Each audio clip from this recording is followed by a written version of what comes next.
Hello, today I'm going to be looking in detail at the touch display on the GoPro Hero 4 Silver Edition camera.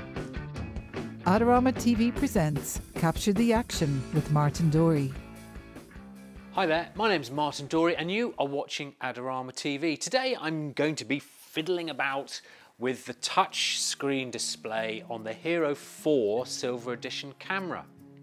I really like this capability on the GoPro. It makes it easier to use, it makes it easier to navigate the menus, and on certain occasions it means you can do away with the app because you can frame up shots and you can review shots in camera, and that makes it much like any other video camera. And nowadays we are so used to looking at screens that why should you have to live without one?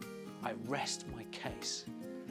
Okay, let's get straight into it. Well, the screen is integral to the camera, so it's the same size as any other Hero 3 or 4.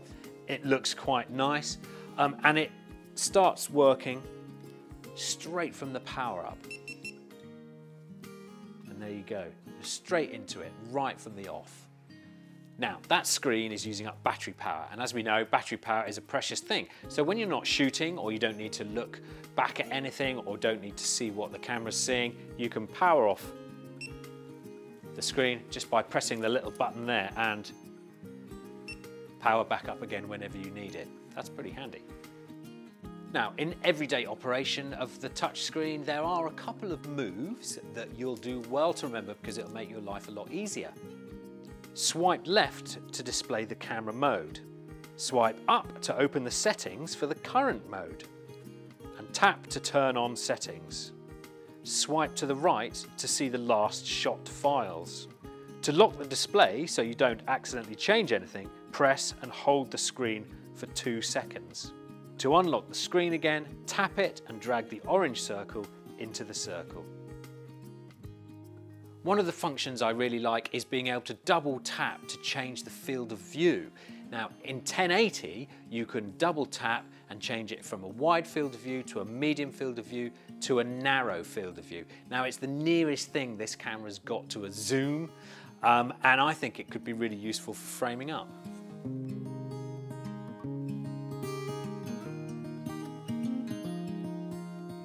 You can change the auto off time on the screen by going into the settings menu and changing sleep time to never.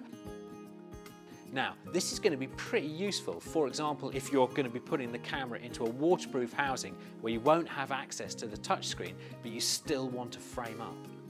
To shoot with the GoPro Hero 4 Silver Edition is the same as any other camera. You press the button on the top to start shooting, you press it again to stop shooting. Press it once for photos. And if you're using quick capture mode, then you just press it once for video and press and hold for shooting time lapse. Okay, so the Hero 4 Silver Edition does come with a standard housing. Now, this is going to be waterproof to 40 meters like any other GoPro housing, but funnily enough, you can't use the touchscreen display with the waterproof back, so you're going to have to use another one.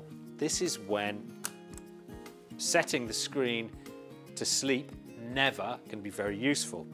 Now, the Hero 4 Silver also comes with a skeleton back door, which will enable you to get decent sound, but also you can still use the touch screen.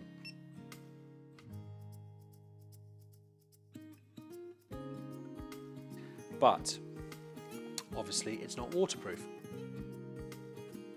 Finally, the one great advantage of being able to use a touchscreen is being able to see your shots back immediately. There are 2 ways of doing this. Firstly, you can swipe to get the menu, hit play, and you'll see all your files in order. Choose the one that you want to review, and play.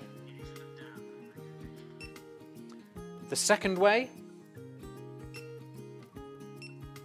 is to simply swipe from the other side, and that will bring up the last shot that you did, ready to play in play mode. Now, once you're in play mode, you can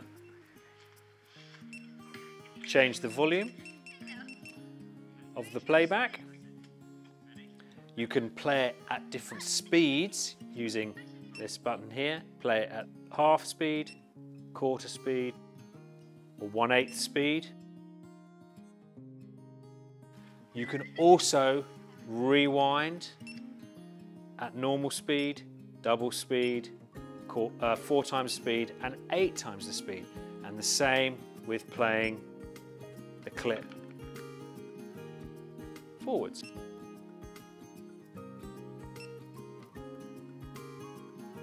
All in all, I really like this feature on this particular GoPro. It makes the whole thing easier to use and makes it behave a bit more like a standard camera. So for me, it's this one all the way. Now it is a bit of a shame that you can't use the touchscreen underwater, but at least you can see what you're shooting, and that makes all the difference. Okay, that's it for now. Thanks for joining me on Adorama TV today. Don't forget to subscribe to Adorama TV for more great videos, and don't forget to go to the Learning Centre for more great hints and tips. Finally, please don't forget to like, comment or share. And if there is anything you want to know, just get in touch.